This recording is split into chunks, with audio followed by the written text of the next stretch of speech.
시행 2년이 다 돼가는 임대차 3법. 과하게 오르는 전세 보증금으로부터 세입자를 보호하는 게 핵심이죠. 그런데 법을 피해 전세금을 많이 올려받으려는 집주인들을 종종 볼 수 있습니다. 특히 직접 들어와 살겠다고 하면서 계약 갱신 요구를 거부하는 집주인들이 많다고 하는데요. 오늘 집중 취재에서는 임대차 3법 이후에 현장에서 벌어진 일들 보여드리겠습니다. 먼저 홍신영 기자의 보도부터 보시겠습니다. 서울의 한 전셋집. 임대차 3법이 시행된 직후 미국에 사는 집주인이 연락을 해왔습니다. 직접 들어와 살 거니까 나가란 통보였습니다. 처음에는 남편이 들어오겠다, 또 말을 바꿔서 어머니가 들어오겠다. 아, 이분들 정말 들어와서 실거주를 하겠구나, 이런 얘기는 하나도 안 들었거든요. 세입자는 못 나가겠다고 소송을 냈지만 법원은 집주인 손을 들어줬습니다. 재판부는 집주인이 실거주하겠다는 게 갱신 요구권을 무력화하는 수단으로 악용될 수 있다는 건 인정했습니다. 하지만 집주인의 거짓말을 세입자가 증명해야 하는데 증거가 부족하다고 했습니다. 판사님도 이 사람이 거짓말한 걸 인정을 했지만 들어오겠다고 하면 어쩔 수 없다. 세입자에게 무료 법률 상담을 해주는 세입자 114에 접수된 상담은 절반이 계약갱신에 대한 겁니다. 대부분은 집주인이 직접 실거주하겠다며 계약갱신을 거부한 사례들입니다. 해외에서 거주하고 있는데 내가 이제 국내 들어가서 살 거다 라고 하는 경우도 있고, 진짜 임대인이 확실하게 들어와서 산다는 보장만 있으면 내가 기꺼이 나갈 텐데 누가 봐도 좀 믿기 어려운. 이런 분쟁이 늘어난 건 역설적으로 그만큼 세입자의 권리가 나아졌다는 뜻입니다. 그전 같으면 찍소리 못하고 쫓겨나야 했는데 이제는 최소한 법적 권리가 생겼다는 겁니다. 그나마 임대차 3법을 통해서 5% 이내 선에서 임대료가 제한이 된 거잖아요. 이건 어마어마하게 달라진 효과가 큰 거고, 2년을 더 살 수 있는 권리가 보장되는 것과 보장되지 않는 것의 차이도 굉장히 크죠.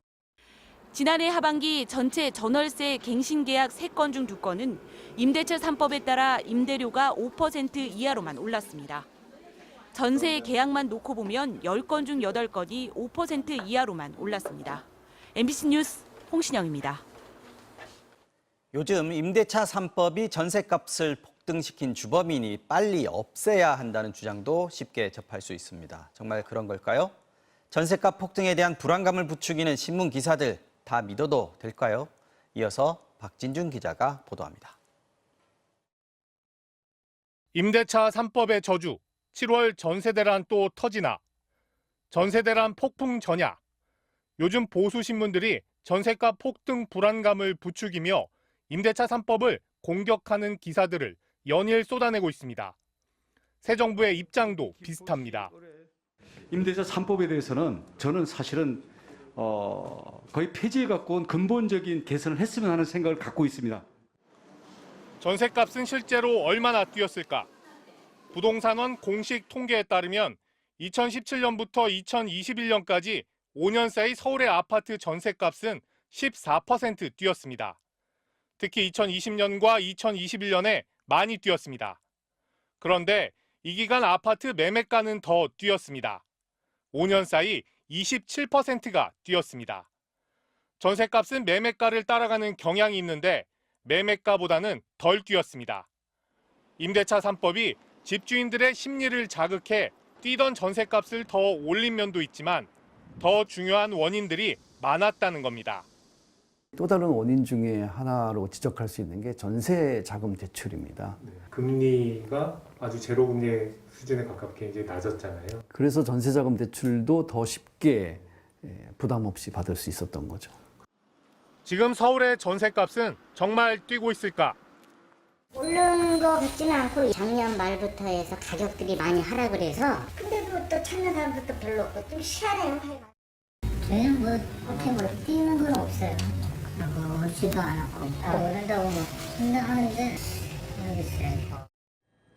서울 아파트 전셋값은 2월부터 석 달 연속 조금씩 하락하고 있습니다. 한국개발연구원은 서울의 공급이 예년보다 줄어 오를 가능성이 있지만 금리가 가파르게 오르고 있는 건 하락 요인이라고 내다봤습니다. MBC 뉴스 박진준입니다. 자, 전세값 문제 취재한 홍신영 기자에게 몇 가지 더 물어보겠습니다. 자, 홍 기자. 임대차 3법이 세입자들 보호하자고 만든 법인데 정치적 논란이 돼버린 것 같습니다. 지금 이런 법이 우리나라만 있는 건 아니겠죠? 웬만한 선진국들은 다 갖고 있습니다. 독일은 임대 기간이 따로 없습니다. 세입자들은 특별히 문제가 없는 한 계속 살 권리가 있는데 평균 거주 기간이 13년이나 됩니다. 네. 과열 지역에서는 기준 임대료를 정해서 이것보다 10% 이상 더 받지 못하게 규제합니다. 미국도 지역마다 다르긴 하지만 원칙적으로 기간이 없는 건 마찬가지입니다. 뉴욕 같은 대도시들은 인상률을 가이드라인으로 정하고 있습니다. OECD 나라들 가운데 임대료 인상률을 제한하는 나라는 23개국이고요. 네. 아예 처음 계약할 때부터 임대료를 규제하는 나라도 13개국이나 됩니다. 자, 갱신 요구권을 이미 한번 쓴 세입자들이 요즘 고민이 좀 많을 것 같습니다. 이 갱신 요구권이라는 게 한 번밖에 쓸 수 없지 않습니까? 이 대책이 있을까요? 저도 세입자인데요. 주변에 그런 걱정하시는 분들 많습니다. 그렇죠. 4년의 기간이 끝나면 갱신 요구권을 더 쓸 수 없고 법의 보호를 받지 못하는 건데요. 세입자 한 분의 이야기를 직접 들어보시겠습니다. 왜냐하면 대출 더 받아야 되고 또 이자율도 올라가니까 이자는 더 내야 되고 부담이 계속 가중되는 거죠. 학원비 하나를 줄여야 되는 상황이다 보니까. 국회에서는 이런 문제들을 보완하기 위해 여러 법안들이 제출돼 있습니다. 지금처럼 2년에서 4년으로 끝낼 게 아니라 2년씩 3번까지 6년 동안 보장해주는 법안도 있고요. 네. 반면에 집주인들 입장도 고려해서 5%가 아니라 좀 더 탄력적으로 예를 들면 10%까지 올리게 해주다는 법안도 있습니다. 8월부터는 임대차 3법의 보호를 못 받는 세입자들이 줄줄이 나오게 됩니다. 국회가 그전까지 머리를 맞대고 대책을 내놔야 할 상황입니다. 네, 홍신영 기자 잘 들었습니다.